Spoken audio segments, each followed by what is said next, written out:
you. Thank you for that very warm reception. It was great to be back here in South Carolina.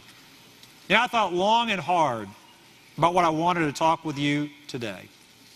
And I decided I want to talk to what I think is the greatest threat we face from the Obama administration. Now, there are a lot of things we could put on that list. I don't know about you, but I worry about $18 trillion of debt.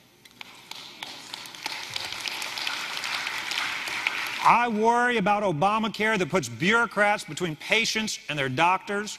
I worry about a president who seems intent on signing a deal that will allow Iran to become a nuclear power.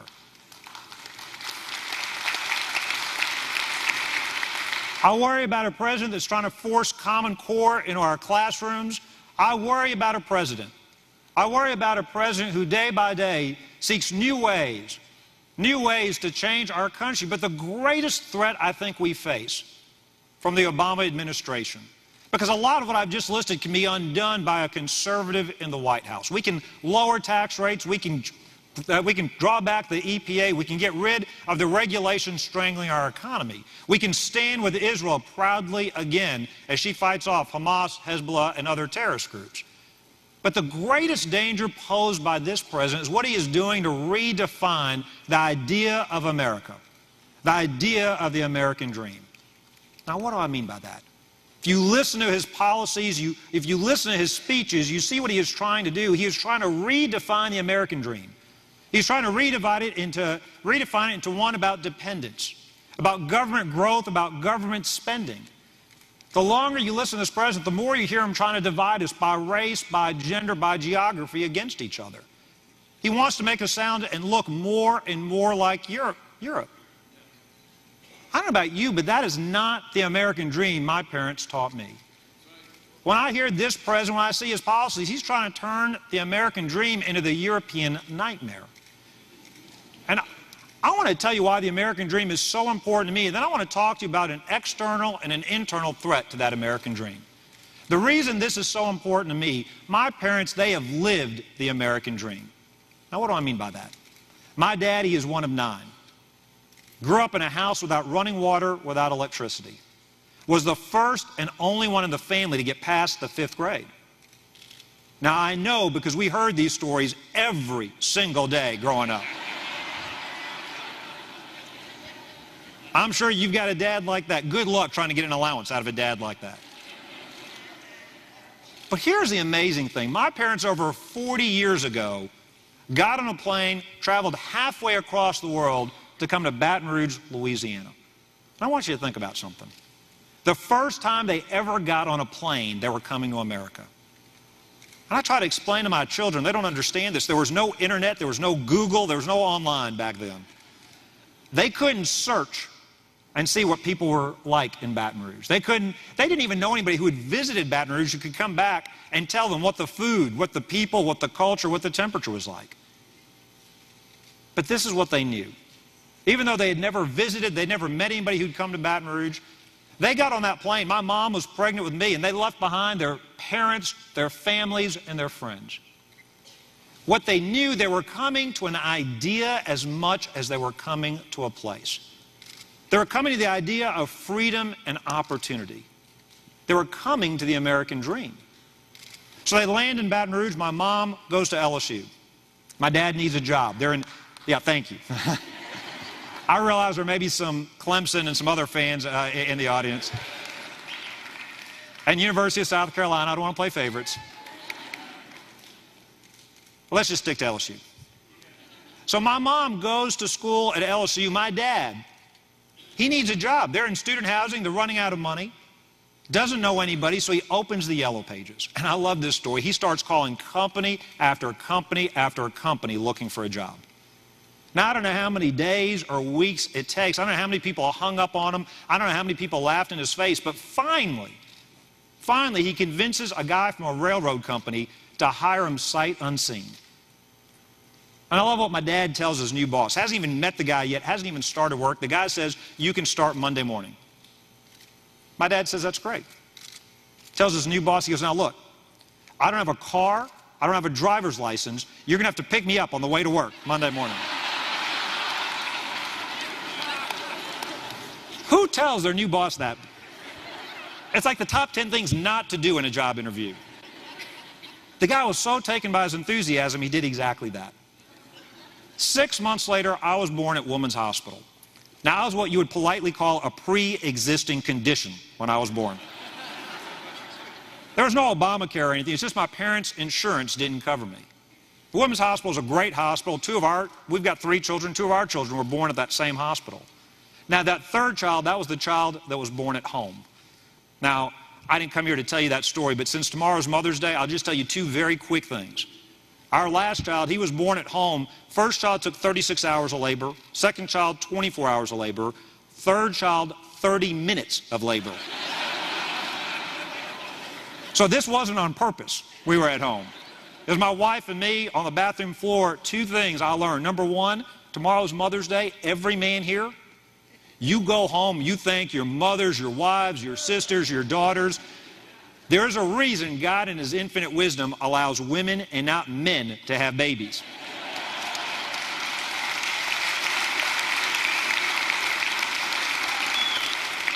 Dumbest thing I ever heard was the next week we were in church, guy comes up to me and says, Bobby, the exact same thing happened to me. I said, what do you mean? He said, well, I had me a kidney stone. It's exactly the same thing. I said, well, unless it was a 9-pound kidney stone, it was not the same thing. Second lesson I learned, been married to my wife, this will be our 18th year of marriage. I've lied to her exactly once. And it was that morning. Our baby was coming out, and you know, on the movies, that come out, they're beautiful and they're pink. There's a reason in the hospitals, the nurse takes that baby pretty quickly away from you. That's not how it happens in real life. So my wife's asked me, she can't see, she's like, how does he look? How does he look?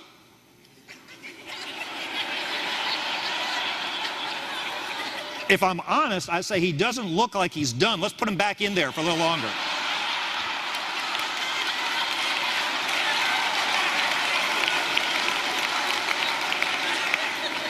What I'm really, really thinking at that moment is he looks like your side of the family. Doesn't look like any of my relatives. I like being married, so I told my beautiful bride, I said, he looks beautiful. 10 fingers, 10 toes. That's all that counts. But I'll tell you, the moment I gave my baby son, it was our third child, to my wife to hold for the first time, I fell in love with her all over again. She didn't worry about the pain or her discomfort. It was just mom and child. And you just knew that you were witnessing a miracle. Well, going back to Women's Hospital, when I was born, when my dad was there with the doctor, he went to the doctor, and here's the amazing thing. Our other 2 kids were born at the hospital. It took us hours to fill out the paperwork, and we had good insurance. My parents' insurance didn't cover me, so my dad went to the doctor. No contracts, no government programs, no paperwork. My dad went to the doctor and said, I'm going to send you a check every month until I pay this bill in full. And then 2 men stood there and they shook hands, and that was it.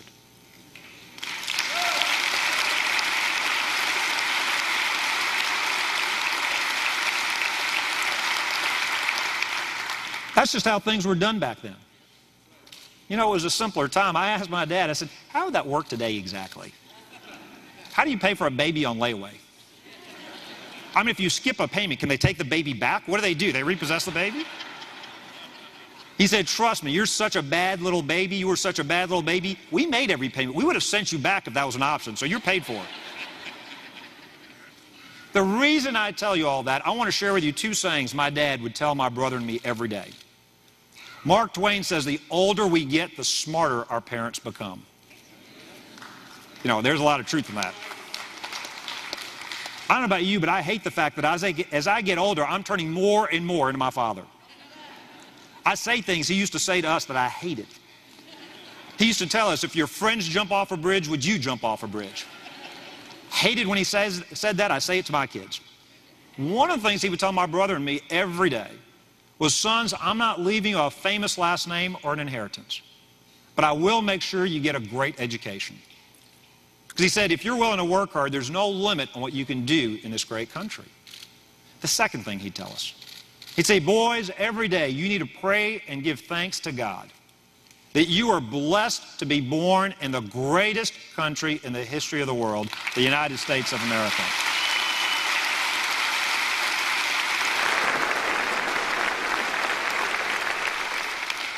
Now, I'll be honest with you, I didn't really appreciate that. As a child, everybody I knew was born in America. So what does it really mean to give thanks and to be grateful for this great country?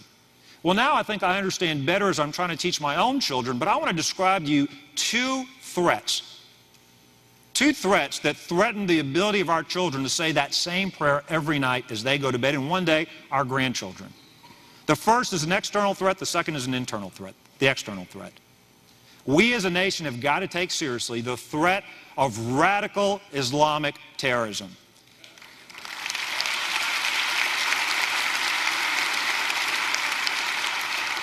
For some reason, we've got a president who doesn't even like to use those words to describe the enemy that we face. Now, unfortunately, this is not just a threat in Syria and Iraq. It's not even just a threat in Paris or Australia anymore. The recent events in Garland, Texas show us this threat is in our country. I don't know about you, but I was thankful that those two terrorists were sent to their afterlife. By the way, maybe there's a lesson in there. Maybe Texas and Louisiana and South Carolina, maybe those aren't the best places. You know, we're states, I don't know about you, but in our states, we think of gun control, we think that means hitting your target that you're aiming at.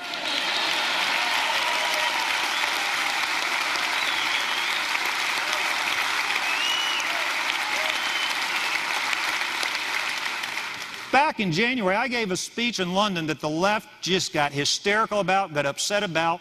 I talked about the threat of radical Islamic terrorism, and I said this. I said, Islam has got a problem, and it's called radical Islam. And Muslim leaders have an obligation, they've got a responsibility. We need the President of the United States, we need our leaders to demand and say to Muslim leaders, to clerics across the world, they must do two things. The first, they must denounce these individual terrorists. It's not enough to condemn generic acts of violence. By name, they've got to condemn these individuals and make clear these are not martyrs. They're not going to enjoy a reward in the afterlife, but rather they are going straight to hell where they belong.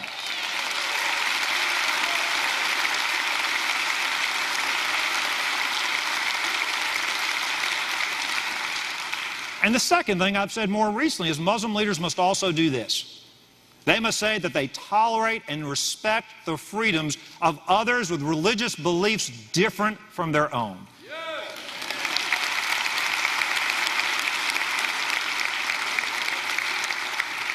I will warn you, when you say things like that, the left will call you racist, they will call you anti-Muslim. It is not racist, it is not anti-Muslim to simply demand that these leaders condemn these terrorists, these thugs, these evil, evil individuals. But you know, it is mind-boggling to me that as we face this threat, we've got a president, a commander-in-chief, who likes to spend his time at the National Prayer Breakfast, was just one example, likes to spend his time warning us about the threat of the Crusades. I've got a deal for President Obama. If he will do his job as commander-in-chief and hunt down and kill those radical Islamic terrorists and keep us safe, I'll make a deal with him. I'll be more than happy to take responsibility. I'll be the one that'll be on the lookout for those medieval Christians in case they make a comeback.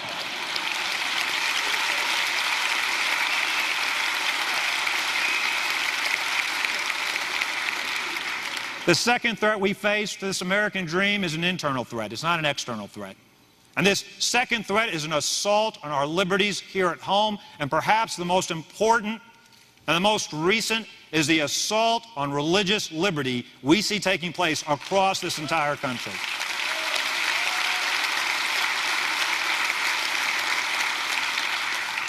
I gave a speech back over a year ago at the Reagan Library saying the assault on religious liberty was coming. It's no longer coming, it is here. And you saw this, first of all, you saw this in the Obama administration's assault on the Green family. Remember the Hobby Lobby case? They were trying to threaten them with millions of dollars of fines because they didn't want to violate their own sincerely held religious beliefs. They didn't want to spend their money buying abortifacients, paying for abortions for their employees. How many of you are happy the Supreme Court ruled in favor of the Green family and not the Obama administration?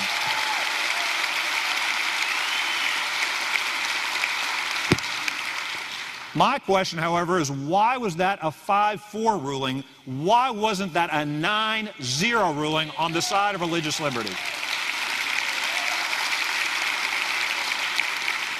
But it wasn't just the Obama administration. Then we saw the assault, for example, in Indiana and Arkansas more recently, where corporate America joined up with the radical left to bully those lawmakers, those leaders.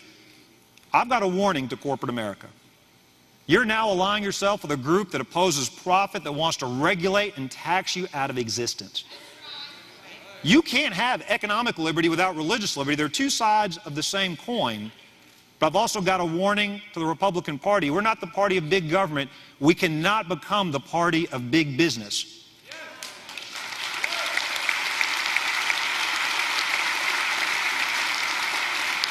But I'll also say this to these corporations that have already told me in Louisiana they don't want us to pass our own bill protecting the rights of individuals and businesses who support the traditional view of marriage. Don't even waste your breath trying to bully the governor of Louisiana. We're going to come down on the side of the First Amendment.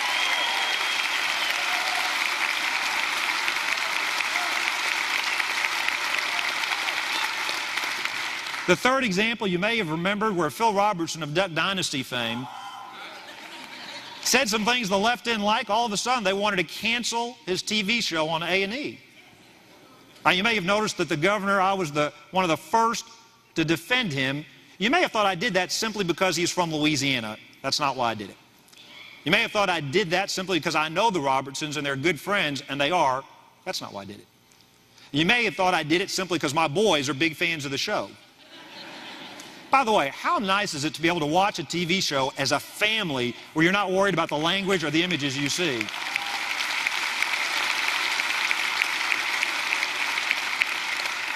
No, the reason I defended Phil's right to speak and the right he has to hold his beliefs is I am sick and tired of the left.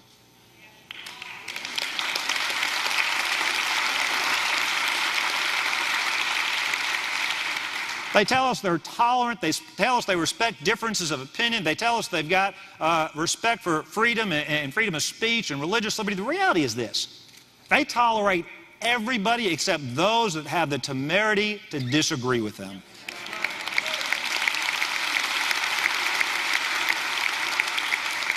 Enough is enough. Somewhere we've got to draw the line. And the fourth example, you may have seen just in the last several days, last couple of weeks, Secretary Clinton in New York said this. She said, those of us that are pro-life need to have our religious beliefs changed. What does that even mean? Are we going to be sent to re-education camps? What does that mean? Religious beliefs, we need to have our beliefs changed? I've got news for Secretary Clinton. My religious beliefs are not between me and Hillary Clinton.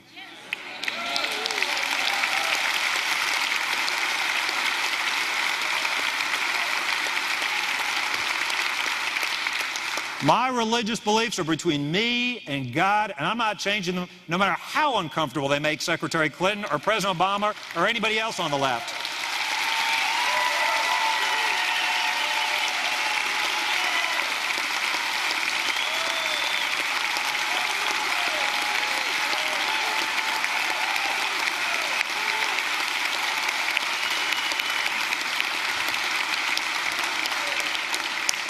There was a time when the left really believed in the First Amendment. There was a time when the left really understood that religious liberty is the foundation of our freedom of speech and freedom of association. But make no mistake about it. Without religious liberty, there are no other freedoms, like freedom of speech and freedom of association and freedom of the press. And make no mistake about it, this isn't just about marriage. Though unlike President Obama and Secretary Clinton, my views on marriage are not evolving with the polls. I continue to believe in traditional marriage between a man and a woman.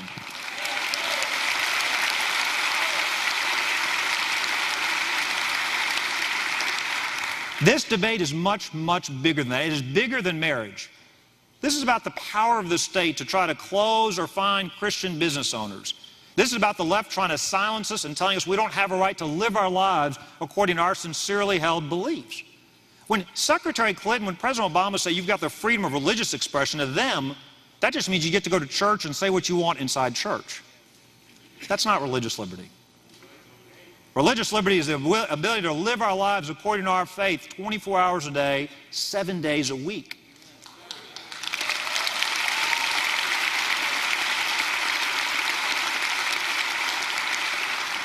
We shouldn't have to choose between following our conscience, following our scripture, and operating our businesses. And I'll tell you this. And I'll say it slowly, and I'll say it plainly and clearly, so even the left in Hollywood, in the media, and the government can understand what I'm about to say. The United States of America did not create religious liberty. Religious liberty created the United States of America, and is the reason we're here today.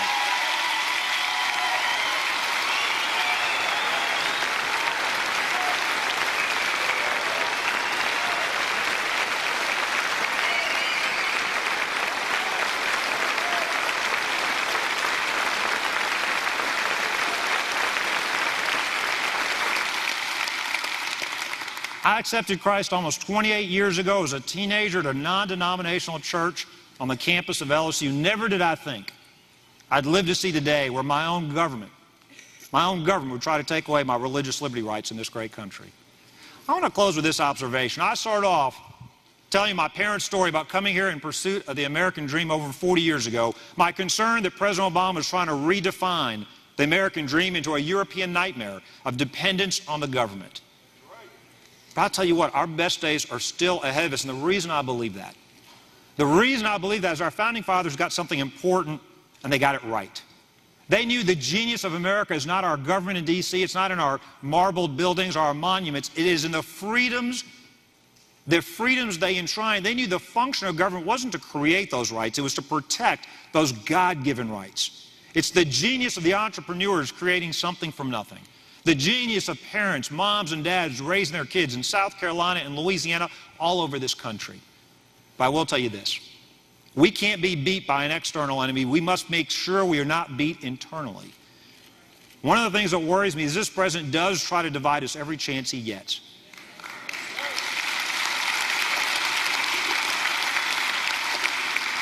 One of the things we must be on guard against, we must finally stop calling ourselves. We are not African Americans. We are not Asian Americans. We are not Indian Americans.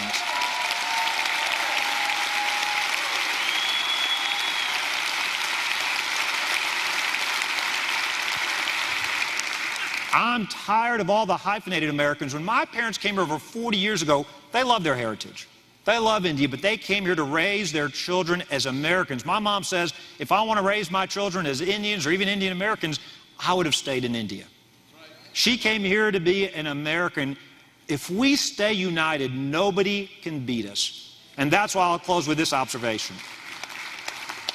It is not optional that we win in 2016, not just because we need a Republican in the White House. We need a conservative who will make big changes. We must win this election. We can win this election. We will beat Hillary Clinton and win this election. God bless y'all. God bless South Carolina. God bless Louisiana. God bless the United States of America.